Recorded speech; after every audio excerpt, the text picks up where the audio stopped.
Hey everybody, it's Eric. How are you today? And I'm joined by my buddy Loki. You want to say hi? He's like, no, I'm shy today. Well, as many of you know, I'm a writer. I've written 11 books, including Uber Nights, which is the stories memoir of my 5 years of ride-share driving in the Deep South. It's one of my best-selling books. And then last year I published Bronx Nights. Long subtitle there, an epic autistic long COVID Big Apple memoir. It's a story of my recovery from long COVID and the reason I moved to New York City 2 years ago. Well, I am working on a new book called Behind the Wheel. There's a mock cover there in the background. Right now I drive disabled passengers all over New York City, and I'm writing a memoir about that, and I've been reading some excerpt chapters from it. And I'm really excited to read this one. It's not too often that I write something and sit back and laugh at it, but this is the case with this one. You going up further? All right, you want to hang out? Okay, you can hang out for the read. Hi, say hi to everybody. Oh, that's fine. Nice little rub. All right, this is chapter 3 from Behind the Wheel. Boro Basics, Staten Island. Whew! Manhattan was more than a mouthful. Are you getting down, buddy? Okay, let's start over. Chapter 3 from Behind the Wheel. Boro Basics, Staten Island. I know not everybody gets excited about Staten Island, but trust me, hang around for this one. Phew! Manhattan was more than a mouthful. How about a borough more backwoods than glitzy? As we're now tunnel-free, let's hop on the BQE, what New Yorkers call the Brooklyn-Queens Expressway, or Interstate 278, and make our way to the Verrazano Bridge, which, as I mentioned, connects the upside-down forehead of Brooklyn to arrowhead-shaped Staten Island. While Staten Island is the go-to butt of many a Big Apple joke, it makes sense to head there next, as the Bronx, Queen, and Brooklyn spend a ton of time vying for silver status to Manhattan gold in numerous categories. Also, I didn't feel like waking up with a horse head in my bed for choosing any one of them over the other. Staten Island, on the other hand, is mostly harmless, except for the cabal of diehards which has been lobbying for secession from Gotham since it was annexed by independent county status by Mayor Van Wyck nearly 130 years ago. A good many of these people may also believe that the earth is more pancake-shaped than sphere, and that a certain former First Lady drinks the blood of children. On a map, Staten Island seems more New Jersey than New York. As the crow flies, it's closer to Newark than Manhattan. It's even closer to New Jersey, 600 feet at one point on the Arthur Kill tidal strait, than its bridge brother Brooklyn, over 4,000 feet, as the Verrazano is the longest suspension bridge in the Western Hemisphere, 18th in the world. Staten Island's most uncolorful details may be its demographics. I'm not saying there's a relationship between all the strip malls, diesel F-150s, and cookie-cutter townhomes in the former borough of Richmond, and the fact that the island was the only NYC borough to vote for Trump, 30% margin in 2024, 24% in 2020, and 15% in 2016, but Staten Island is the only majority white borough, by a long shot. In 1990, Staten Island was nearly 80% non-Hispanic white. In the decades preceding, an influx of second and third generation Europeans wandered over the bridge and into Staten Island's hilly woods and farmland, including large numbers of Scandinavian Americans from the Brooklyn neighborhood of Bay Ridge. Of Staten Island's 500,000 residents, more than 1/3 are Italian American and 1/8 Irish American. If you're wondering why people joke about Staten Island being the redheaded stepchild borough, I'll let you draw your own conclusion. As Sam Cooke once crooned, a change gonna come.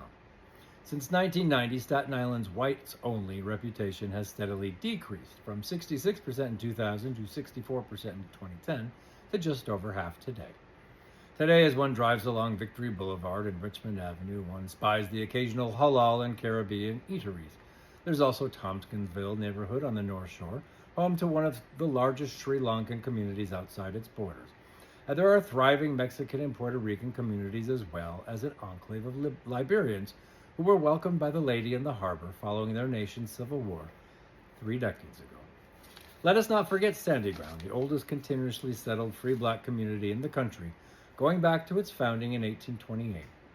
Sadly, less than a dozen descendants remain in the area, as the former oyster trade town has succumbed to cul-de-sacs and neglect. In fact, even the Sandy Ground Historical Society is in temporary closed status. Race issues aside, green is the true dominant color of Staten Island. Nearly 60% of the island's land area is covered by greenery, including both natural areas and landscape spaces.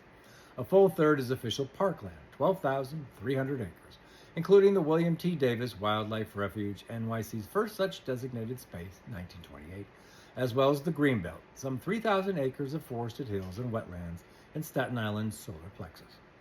One could almost say that Staten Island is for the birds.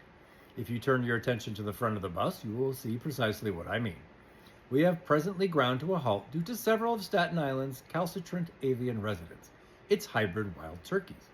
If you thought Canadian geese were brazen and stubborn, forget about it. These birds aren't even moved by Joan Baez songs. Don't for a moment buy the myth of wild turkey stupidity.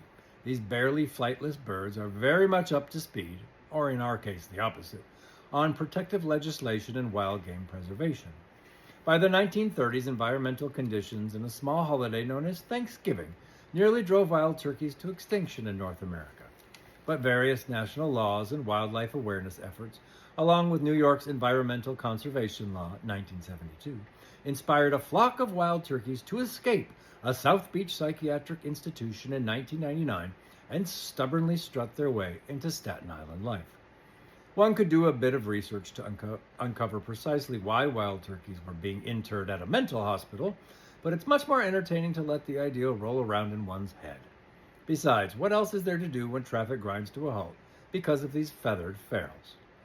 While turkeys have become a fitting mascot of the borough, Staten Island is graced by wild populations of mute swans, bald eagles, and ospreys, which have few predators other than seepage and fumes from the Fresh Kills landfill, a former tidal marsh on the southwestern side of the island that has been transformed into New York City's 2,200-acre ersatz garbage can. By 1955, Fresh Kills had become the largest landfill on the planet. And in the 1980s, New Yorkers were dumping nearly 30,000 tons of residential refuse there per day. For context, that's enough to fill Yankee Stadium every few days. It's also the collective waste of every bad decision made on the Jersey Shore most Tuesdays. But don't worry, the city now has plans to convert Fresh Kills into a park 3 times the size of Central Park.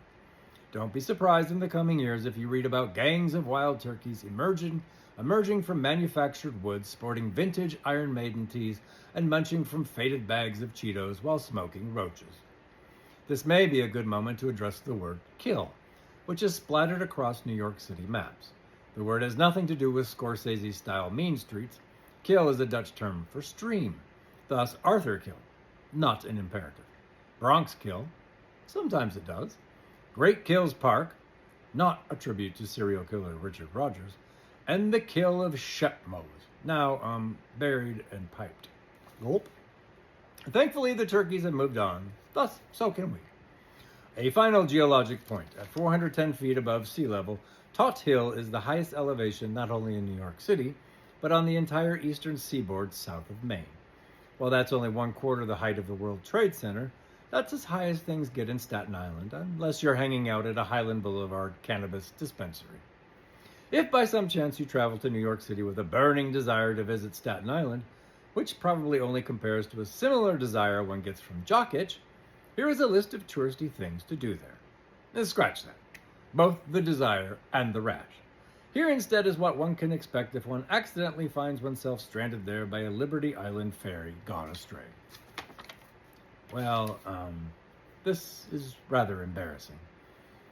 Oh yes, one can hang out at St. George Terminal and wait for a free orange ferry to transport oneself back to Manhattan. How about the zoo, botanical gardens, and museum? I'll be honest though, the other boroughs have rather more impressive versions of these. And frankly, petting an alpaca, please don't pet the African-crested porcupine, may not be the best use of one's precious day trip time. There is a museum of Tibetan art, only open 3 hours per day. One could take a walk on the FDR Boulevard and beach and enjoy the lovely view of Coney Island just across Lower Bay with its boardwalk, beach, roller coasters, and Nathan's famous hot dogs. Not really the best sell. Aha! One thing the other boroughs most especially do not have: historic Richmond town. As one drives up Richmond Hill Road between La Tourette and Brookfield Parks, one finds oneself suddenly transported back in time to a 100-acre site of colonial homes, cottages, and farm buildings. Be sure to time your visit for the annual pumpkin picking event and the occasional quilting class. However, if you're hoping for a full village of historical reenactors plying trades such as coopering and blacksmithing, a weekend at Colonial Williamsburg across the Mason-Dixon line in Virginia may instead be your thing. I'm at a bit of a loss here. Oh yes, loss! And one we certainly wish to avoid, lest our great city remain in the Empire's hands. Let us use our imaginations to whisk ourselves back to autumn 1776, the Revolutionary War in full stride, and trade our Ford E450 for a four-wheeled Phaeton Park carriage, powered not by a 6.8-liter Triton V10, but rather by a team of prestige Narragansett Pacers. We find ourselves across Arthur Kill in Perth Amboy. Please don't tell MPA I've crossed over to New Jersey. The several $100 fine translates to about $10,000 in today's money. Our mission: to transport Continental Congress diplomats for peace talks with the British government at the Conference House at the southern tip of Staten Island. Of course, it's not known as the Conference House quite yet. Still, this two-story rubble fieldstone house stands as the centerpiece of the 1,600-acre Manor of Bentley, owned by one Captain Christopher Billop of His Majesty's Royal Navy. We pull up to the local Knights Inn to board our esteemed diplomatic contingent of Benjamin Franklin, John Adams, and Edward Rutledge, only to discover that not only is there no bridge to Staten Island, but infamous nudist Benjamin Franklin has chosen not to wear clothes. Known for his eccentric tinkering and bon mot, the man who now graces the $100 bill was also quite fond of air baths. Don't worry, he's not the first naked passenger I've transported. Someone put down a towel for old Ben. He's about to get quite the whoosh through the nether regions as our pacers, by the sheer power of our fancy, sprout wings and fly us over Kill and Dale to our New York, Richmond County at the time, destination. Along the carriage ride, our future founding fathers ply us with questions about the meaning of Wawa and MAGA and the general purpose of cell phone towers. And yes, Mr. Franklin, we call that a strip mall, but it's not quite what you think. Eventually, we arrive at Captain Billop's medieval survival residence. We barely have time to feed and water our horses. The entire affair is concluded before most of my dialysis passengers would have finished their daily treatments. The war remains on, Mr. Adam informs us, but he is encouraged by the large number of yellow Gadsden flags he has seen planted in suburban yards en route to the failed talks. And that sums up Staten Island in a borough nutshell. Don't tread on me. And don't worry, most of us have no inclination to bother all 503,000 of you. And that is Chapter 3, Boro Basics, Staten Island, from my forthcoming book, Behind the Wheel, New York, which hopefully will be done at the end of the year. And I have an agent now, and we're seeking a publisher, so that's great. Once in a while, I like to throw an excerpt chapter out there. I hope you're having a great day. Again, if you want to buy any of my 11 books, Uber Nights or Bronx Nights, you can go to that website that starts with the letter A that social media doesn't like me to mention aloud, but you know what it is. If you look up my name, Eric Bjorn. Thanks for listening. Have a great day.